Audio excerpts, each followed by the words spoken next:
Hi, this is Susanna Bowling, and live from the Hotel Edison, Times Square Chronicles presents.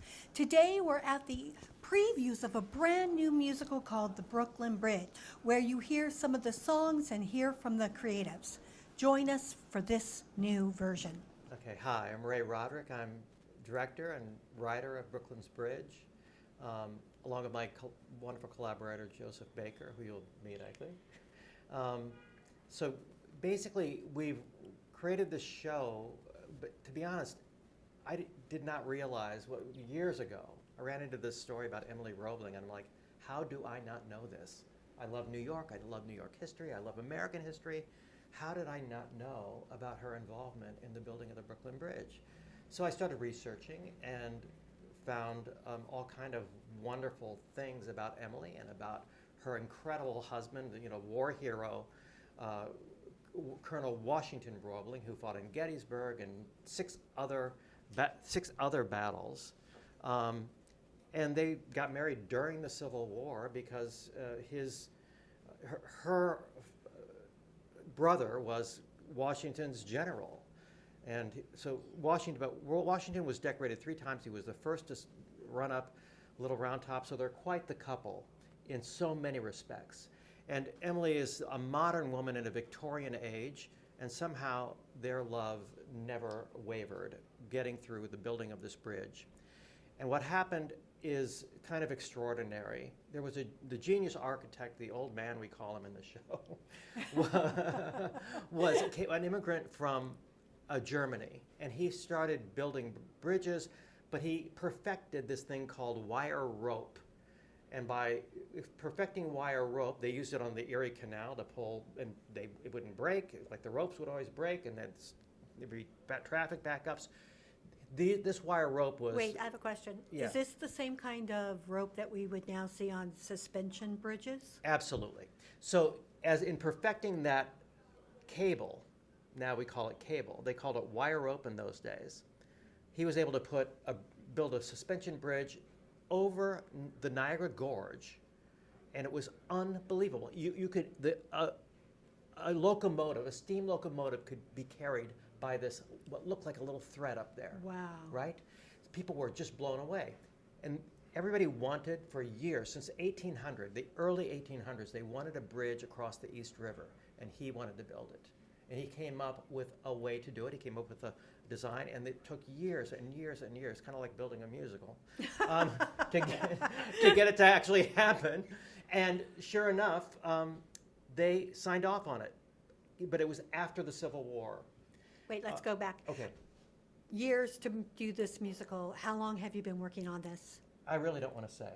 No, because most it's people over don't. 10 years. We started our very first. We started in 2013. But that's actually not that long, because a normal musical takes anywhere from 11 to 13. Yeah, so we're 13 right now, and we had had COVID in COVID. the middle. Yeah, so we're on track.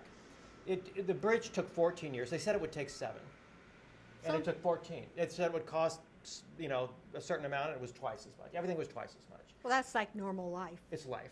Yeah. If you're building a house, or if you're doing anything that you think is going to be X amount of dollars, double it and triple it, because that's what it's going to be. 100%. I mean, I hate to say it, but it's true. Yeah, it is true.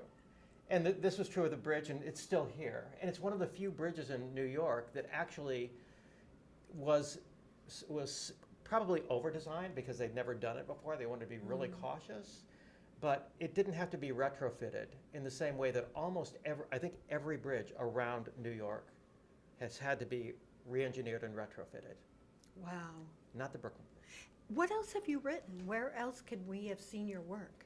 Well, Joe and I did really, it's a delightful show. We just saw it in Orlando. There was a regional theater doing it called The Bikinis, which is a story about women of a certain age getting their band back together.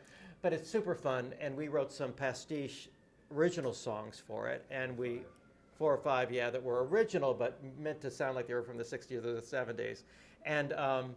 And so we've, written together and Wait, love have you writing seen together. the musical The Lost Boys? I have not. It's hilarious, because most people don't know music as well as I do. Every single song in it is a song from the 80s, like the first two bars of the song from the 80s, and then he goes on to a new song, and I thought that was hilarious. Yeah. So you start the song with a little laugh, and then you're moving on into the story, I'm sure. Well, my brain kind of works like if you play me music and you've copied somebody, I'll start to sing the song that you've copied, and it stays in my head. So they start these songs, and all of a sudden, there I am. And they know their audience, too. Absolutely. Yeah, for sure. What would you like people to take away from the Brooklyn Bridge? Why did you do it? It's an important achievement.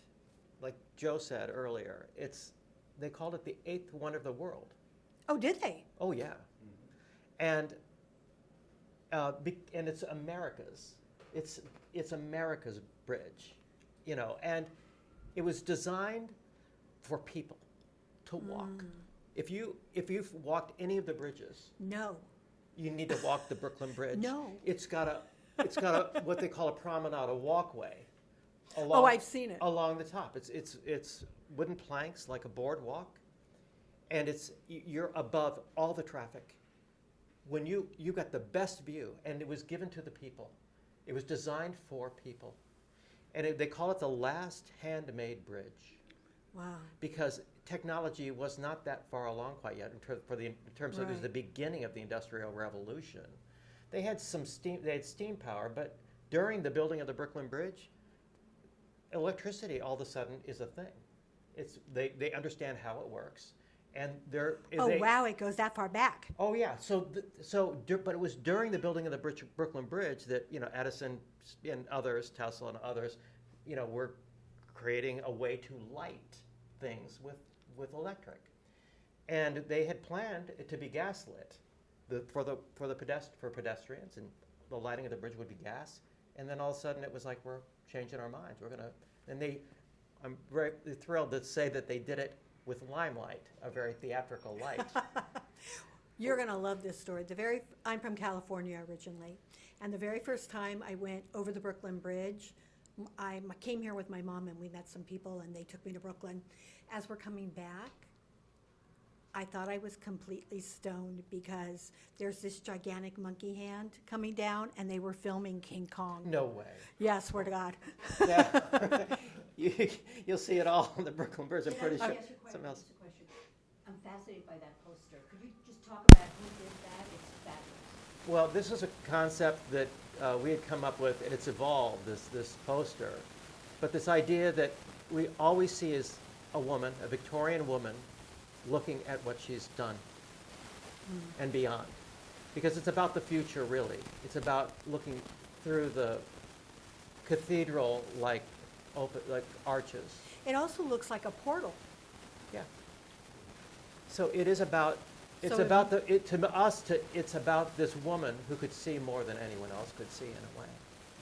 In a strange way, it looks like time travel, like you're going into a portal of another century or another place. We have a version of it where you see the skyline. You see the same kind of thing, but you see no, the I sky. like this. Yeah. You see the skyline behind her you see the future. Okay, now, I'm known as being controversial, so I'm really sorry, but I do have to ask this question. You talked about immigrants and how they came here and built this bridge, and I think that America would not be where it is without the immigrants of then. That's right. But you compared it to now, and I don't see, and correct me if I'm wrong, because I want to be wrong, but I don't see the immigrants that are here today wanting to build, wanting to be a part of something new, of creating more. How does this show relate to that in this day and age? I would recommend. So directed the opening for Hudson Yards. Oh, okay. So, and the vessel and. I was there. You were there? I was. I directed that. So it was Okay. with Alvin Ailey. Yeah. So, but before, we were also opening the shopping areas and all Oh, yeah. that. And part of what we did is we had to figure out how we were staging these multiple stages and all this. So, Yeah, and all the walls went up. yeah, so it was not done yet. And they gave us hard hats so we could visit the construction site. And it's literally I heard the languages I heard. Really? Yeah. So I think you know. That makes me very happy. I Yeah. mean, I don't like having to ask controversial questions. It's not I just, controversial. they go into my head and then I'm stuck. Yeah, no worries. I mean, but that's my experience, and everybody's No, I think experience that's is different. Yeah, fabulous. and I think if we go into any construction site, you're going to hear multiple languages like we did back in the day. No, I love that because I think that a collaboration of community, Yeah, right. you It's know, New we York. all are in one melting pot, That's right. but I'd like to see the melting pot. Well, sometimes you don't because it's behind. Like we're exposing it in our way because you don't always hear about it even with the Brooklyn Bridge. But boy, Oh, you know, really? oh yeah, you don't always hear that story. You hear about like, oh, the person who, I call it the producer of the bridge, right? 'Cause it's show business. Right. But the CEOs and the financing and the this and the that, right? Which all matters, right? And Boss Tweed, who like, Oh, we hear about him. Oh, yeah, In more different ways than one. oh yeah, right? So all that The you original mafia of New York. Oh, totally. That's a whole other musical, to be honest. But we've got him in our show, so. I've seen a musical on that, I bet, actually. yeah. But I feel like, what's important about this musical is the unsung heroes. The unsung heroes are Emily and, And the fact that a woman could do this where no one thought that women could do anything. correct. And if anybody found out in the Victorian era that there was a woman doing what she was doing. It would have I- been cru- would- it would have and they been knew it would crucified. implode upon itself, right? Yeah, because even women were against women, which is really Oh, sad. yes. Oh, yeah. That is correct. That Yeah. is, well, we see it, we see it Well, today. I'm a firm believer in this because right now, women do not have equal rights in this country. We're missing it by one state. And Right. she, What happened to the no woman ever talks about this. I want to Right. know why. me too. Yeah. Yeah, yeah, we gotta wrap it up. Amanda, do you have any questions? I asked a question. We need to move along, but you gotta get out of here. Okay. Thank you for being with us. Is there anything that we haven't asked you that you would like on the record? Well, I think, I worked with Susan Stromer for many years, and she would always say it takes a village. And we're finding our village, which is awfully nice, and people like you to help us move forward. And the more we can do it, the better the show will get, is our feeling. I So- believe in new original American musicals. I think that for a while we stopped, and I Yeah. think it's great that this is coming about. And I think you're doing it very smartly. Thank you. You're We're welcome. inch by inch, Mr. Barrington, inch by inch. My mentors were working in the 70s and even the 60s, the people that when I first started, and they were creating opportunity, like you're suggesting, and they were creating with new work. I came here at the same time, and Yeah. it was exciting. It was exciting. Yeah, my hero is Joe Papp. Oh, yeah. Yeah, the what he did. He was about bringing theater to the people, period. Public Which is theater. what it should be.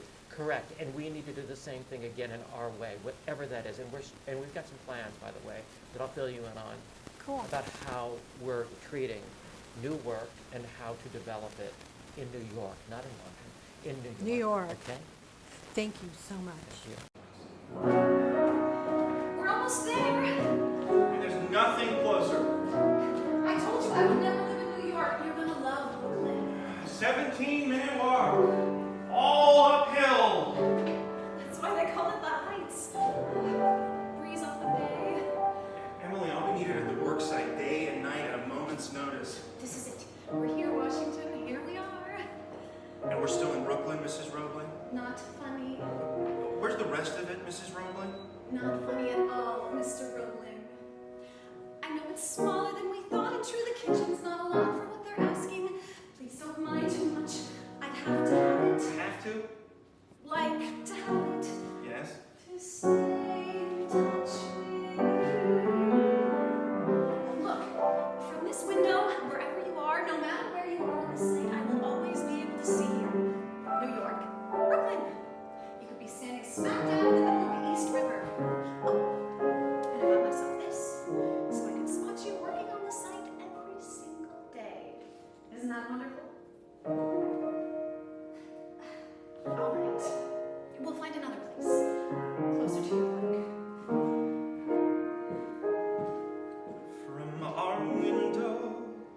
We'll watch two towers touch the sky from our window, a thread of cable floating by, then a road of wood and plank on steel from bank to bank will seem unreal, and we will see it happen from our window. Yes, this window. You like it? So, you think you're pretty smart, Mrs. Roble? Yes, I do, Mr. Roebling. Yes, I do. I do too, Mrs. Roebling. I do too.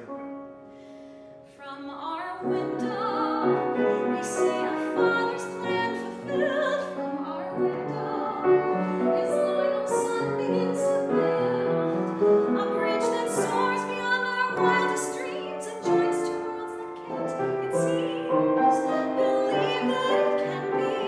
But it will be, And they will see. and we will see it happen from our window. 18 panes of glass, designed and built for light to pass, yet they keep us safe from rain. A gift from God you can't explain. I can't explain. It's as simple as a stone, and this quartz's properties well known. Yes, it decrystallized with heat. Then cool. Transparency's complete. But then about your simple stone, where's it from? Here we go. How did it form? I think you know. All these properties you've shown in this tiny little stone. Did it do it on its own? It's true. Some things I can't explain, like you.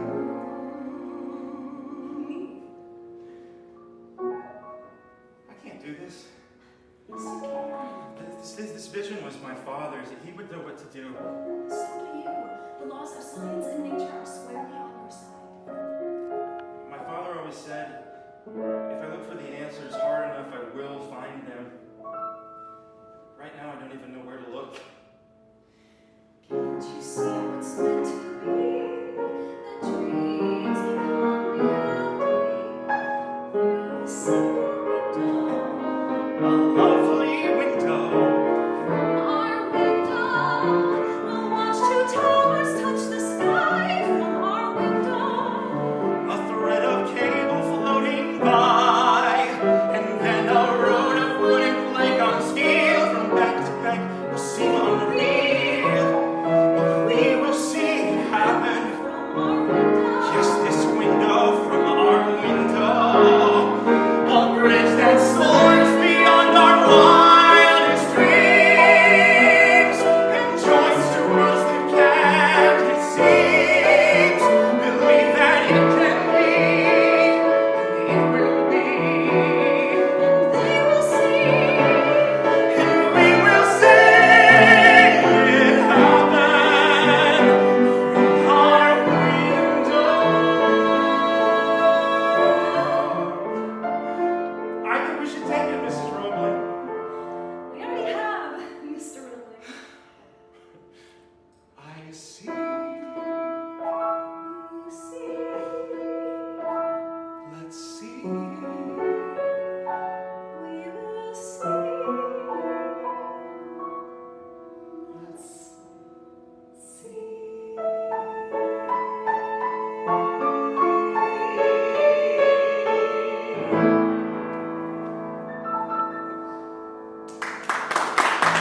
I'm Tommy Kroeb. I'm playing Washington Roebling. And what have we seen you in before? Have we seen you in anything? Not quite yet. I'm kind of new to the city, so this is sort of my introduction to it.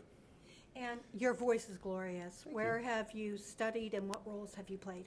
Yeah, I studied in Wisconsin at Viterbo University, and I've done classic musicals like Oklahoma, and I performed on cruise ships, so a little bit of everything. Seems like cruise ships are the place to be in this cast. Yes, indeed. Yeah, right. Thank you. Hi, my name is Sarah Joyce, and I am playing Emily Roebling in The Brooklyn's Bridge. And what have you done before this show? Where have we seen you? So this is actually my New York debut. I have worked at several regional theaters, such as Florida Repertory Theater, Toby's Dinner Theater, Broadway Palm, and I worked on cruise ships for a few years. But this is very exciting. I finally made it to New York. And what of yourself do you bring to playing Emily? I think Emily Roebling is just so intelligent, and I'm not nearly as smart as Emily, but I love how strong she is. I love how intelligent she is, and so I try to bring a little bit of my nerdy self to her. So I think that's what I bring. Hi, I'm Gannon Thomas, and I am playing Thomas Nast. And what brought you to this audition? Where have you been before? Well, I just graduated college in 2025, so I didn't get up to New York until like late February, so it's just been like on the audition grind, and then this was one, and you get to a point where you're like, they all just kind of blend together, and then I just got an offer for this, and it was like, of course I'll do it. And what of yourself do you bring to this role? So the role definitely has a slight sarcasm to himself that I definitely have in real life. So I think there's like, when it's all coming from his point of view, you kind of have to have that to engage the audience. So I think that's what I bring to it. That might be a little unique. And you play the cartoonist, right? The cartoonist. Out of all the cartoonists, what cartoonist do you play on to play your role? What cartoonist do I play on? I actually think there's a lot of political undertones when you go back to the Looney Tunes. And I was watching that the other day, and the Foghorn Leghorn stuff, the big chicken, I just think he's so funny. And he has kind of a sarcasm to him at times too, so a cockiness, if you will. So. Look who I found trying to get onto the work site. I hope I'm not interrupting anything too important, Mr. Kingsley. Here, Mr. Roebling sends his greatest apologies for the delay, but is certain all is in order and worth the wait. Your timing is better than you know. Please extend our thanks to the Colonel. It says here he has multiple figures for concrete shipments. Oh, I use the figures on the left based on weight of granite over cubic footage. There will be considerably less waste and ultimately save time and labor. As explained to me by my husband. Oh, yeah, I remember. Thank you, Mrs. Roebling. So glad your husband is feeling better, Mrs. Roebling. Well, we're back in business, eh, boys? You are a clever little lady, Mrs. Roebling. That's what they say. It is what I say, Mrs. Roebling, what I say. Mr. Barrington, if I'm not mistaken, we have a bridge to build. All right. Load the lumber first and then the crates of hardware. What does Gravel still doing here? O'Malley, grab a shovel and get this gravel out of here. Could it be I just succeeded with their clever little con? I simply gave them what they needed, their conclusions now foregone. To just move forward with the plan, not even noticing the source. Will now complete what you began. Together we will stay the course. We're marching on, Colonel dear, we're marching on. A little charade, no need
Hi, my name is Evan Blackwell, and I play E.F. Farrington, the first person to cross the East River.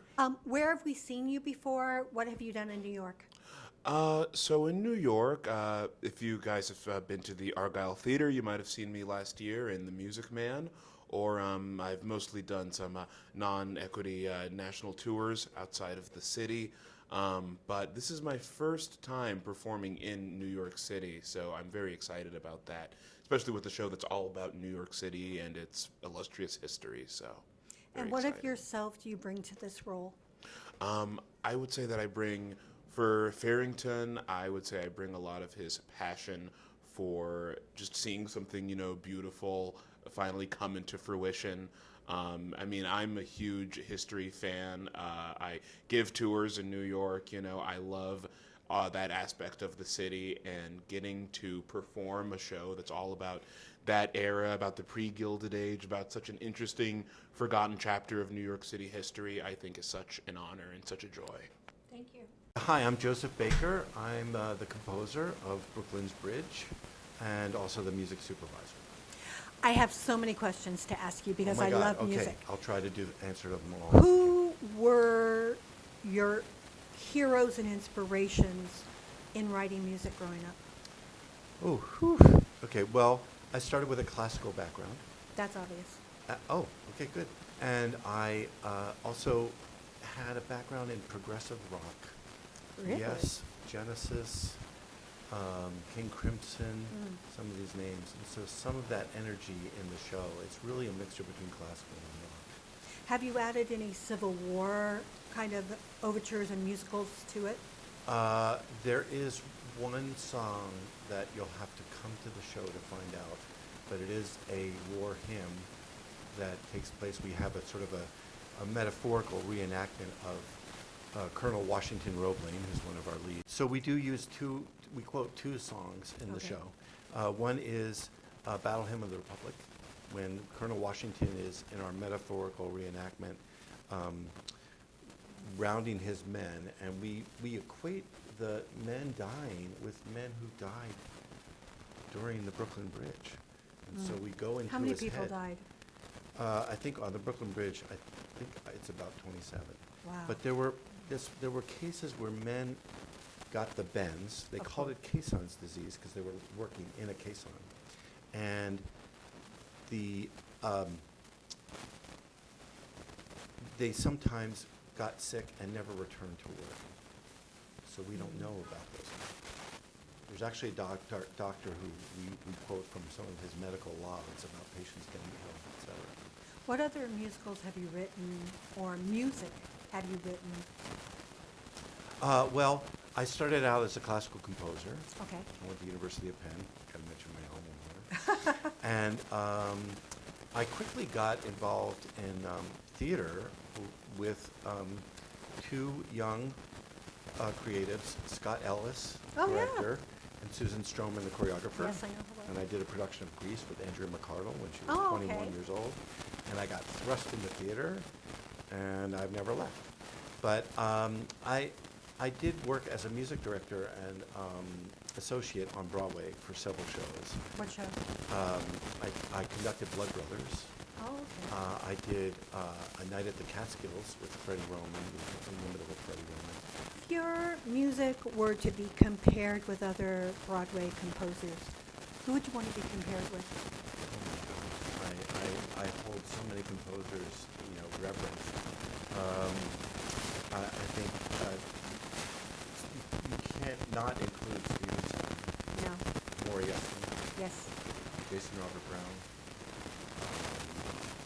Those are my three favorites, and if I've included Stephen Flaherty, if I've excluded anybody, I'm really sorry. And Cy Coleman. No, you're talking people I love. Yeah. So I had a key thing, but I did a couple little pastiche things with Ray. We wrote this musical called The Bikinis, which is about 4 women growing up on the Jersey Shore, and they got a 45 record. So one big hit. And then Ray and I worked on a couple of productions, production of About Noah's Ark, and he came to me with this story and said, "Can you read this stuff I did?" Great. I was like, this he said, well, do you mind writing one song, like an audition? And we wrote this duet called From Our Window. Oh, we heard that today. Yeah, you heard it today, and that was it's been great. I mean, I'm the music director at Circle of the Square Theater School. Oh, yes, I was just there for their 24-hour Tracy Letts play. Yes, exactly, yes, and I've been very fortunate to work with Sarah Lazarus and artistic director Judy Slater and all the many wonderful faculty that are there. But my concentration as a music director is to serve up the acting. A little taste of a song from Act 2. We're still working on it. We've got Act 1 done, but we're working on Act 2 now. It's called We Built the Bridge, and this is really about the unsung heroes of the bridge. We're just doing a piece of it. This is what we call the finale version. Okay?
I'd like to thank Magda Katz for filming us and always making us look and sound good.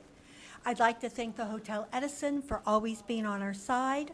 I'm Susanna Bowling, and this has been live from the Hotel Edison. Times Square Chronicles presents previews of the new musical, The Brooklyn Bridge.